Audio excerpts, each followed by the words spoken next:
Hello hello hello hello everyone, सभी कैसे हैं। आज हम डे 43 के लिए शूट करेंगे। तो आज का जो हमारा सब्जेक्ट जो टॉपिक है वो रहेगा मौसम।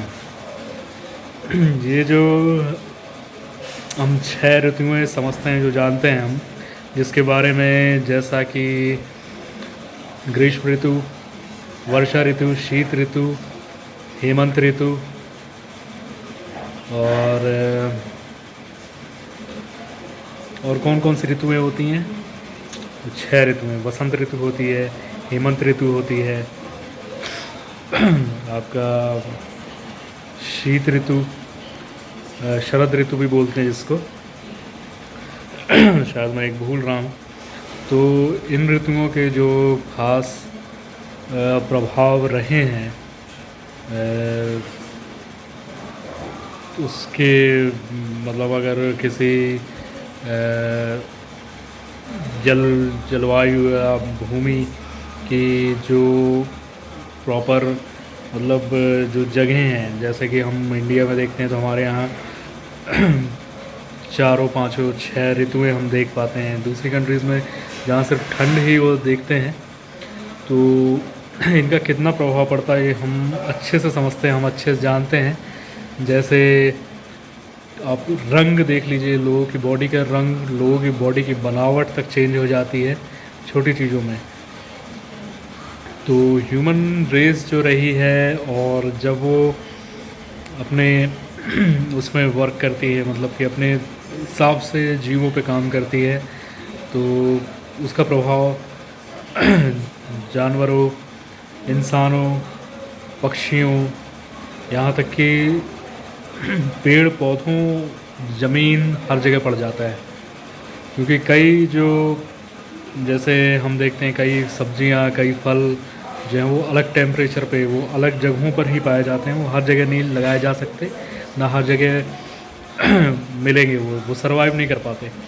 यहाँ के पौधे वहाँ नहीं कर पाएंगे, वहाँ के पौधे यहाँ नहीं कर पाएंगे।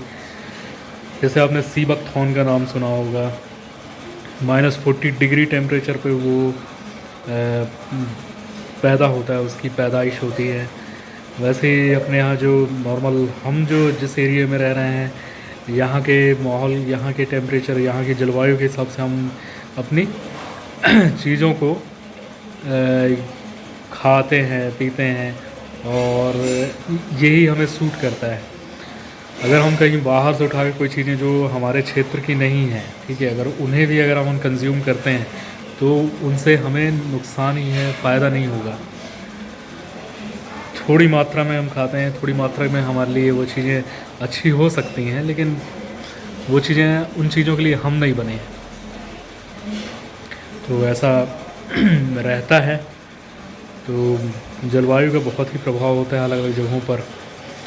जैसे हम देखें तो हिमालय, हमारा एवरेस्ट, तो माउंट एवरेस्ट की हाइट ज़्यादा होने के साथ साथ वहाँ पे ठंड है, बहुत ज़्यादा टेम्परेचर डाउन होता है। वैसे ही दूसरी कंट्रीज़ देखें तो वहाँ के लोगों की फ़िज़िक उसके हिसाब से ही उनकी रहेगी, रंग उनका वैसा रहेगा, फेस उनकी हाइट, उनकी स्ट्रेंथ अलग होती है। तो ठंडे प्रदेशों के लोगों की हम स्ट्रेंथ देखते हैं कि काफ़ी अच्छे स्ट्रेंथ होती है उनमें भी। और ऐसा नहीं है कि सिर्फ उनमें ही हो, क्योंकि अफ्रीका जैसे जगहों में जहाँ बहुत ज़्यादा टेम्परेचर ज़्यादा होता है, वहाँ के लोगों की फ़िज़िक भी अलग होती है। मतलब जहाँ या तो एक्सट्रीम ठंड हो या तो एक्सट्रीम गर्मी हो, तो इन दोनों में क्या है, जो सर्वाइव कर रहे हैं, जो लोग रह रहे हैं, उनके साथ एक मैजिक होता है। कैसा मैजिक होता है कि वो, क्योंकि वो बहुत एक्सट्रीम उस चीज़ को झेलने के लिए उनकी बॉडी जो कैपेबल होती है, कैपेसिटी बढ़ जाती है। और जैसा हम देखते हैं कि हमारे यहाँ टेम्परेचर, हर तरीके के टेम्परेचर होता है, तो हम थोड़े से, मुझे लगता है कि हमें थोड़ी सी इस चीज़ से हमें नुकसान हुआ है। ऐसे नुकसान हुआ है कि हमने